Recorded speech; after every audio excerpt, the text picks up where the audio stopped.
In this video, I am going to show you how to install or set up metasploitable 2 machine, which is a vulnerable machine inside your VirtualBox.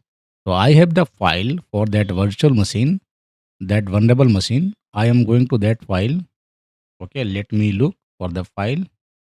Okay, this is the file. Let me cut this file from here. Okay, I copy from here and I suppose paste in download folder. Okay, so I paste here in the download section. I just don't need all these three files, so I delete unnecessary files from the system.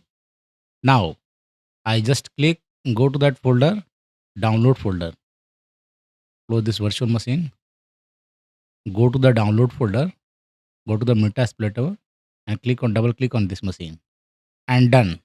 And now you can see your metasploitable machine is ready. So that's very easy to set up this metasploitable tool inside your virtual machine. I will upload this file on my Google Drive and I will share the link if you guys need this link. Okay. So thank you. Thank you for watching.